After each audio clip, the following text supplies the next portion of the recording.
Today we have a question from Ryan in Michigan. Ryan asks, are Facebook and Twitter signals part of the ranking algorithms? How much do they matter? Interesting question, so let's try to walk through this a little bit. Facebook and Twitter pages are treated like any other pages in our web index, and so if something's occurs on Twitter or occurs on Facebook and we're able to crawl it, then we can return that in our search results.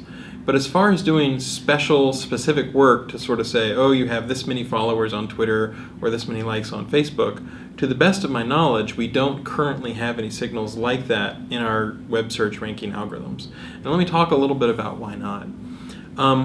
We have to crawl the web in order to find pages on those two web properties. And we've had at least one experience where we were blocked from crawling for about a month and a half.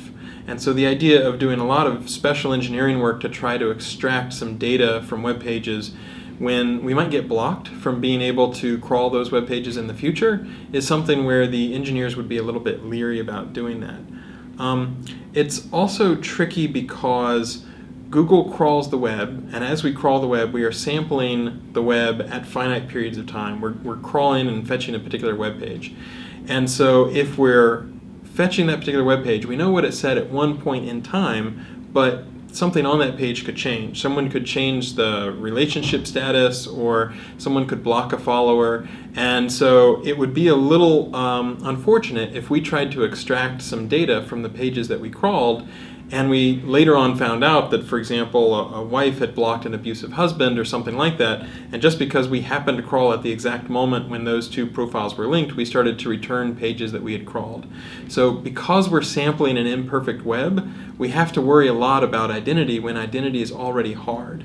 And so unless we were able to get some way to solve that impasse where we had better information, that's another reason why the engineers would be a little bit wary or a little bit leery of trying to extract data when that data might change and we wouldn't know it because we were only crawling the web.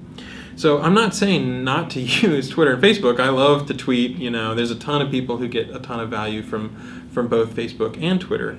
And I think that both of those services represent a fantastic avenue. It's a way to drive visitors and traffic to your site. It's a way to let people know about news related to you or your company or your website.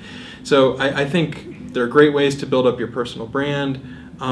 But don't necessarily assume that just because there's a signal on Facebook or Twitter that Google is able to access that. A lot of pages might be blocked, or there might be no follow-on links or something along those lines. It was funny because there was an SEO that said, okay, we see a lot of links on Facebook and those are the pages that rank well, but that's correlation, that's not causation.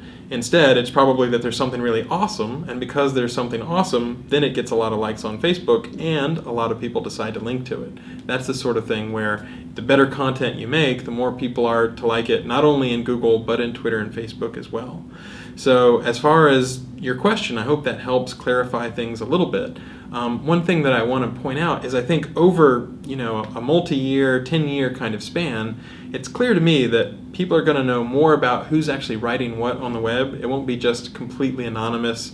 There will hopefully be still options for people to post anonymously, but if Danny Sullivan posts something on a forum, I want to know about that, whether he posts on a well-known forum or a forum that nobody's ever heard of. And I think over 10 years, we're more likely to understand identity and to understand the social connections between people. But at least for the time being, we have to deal with the web as it is and what we are allowed to crawl and what we can easily extract from that and count on being able to access in the future.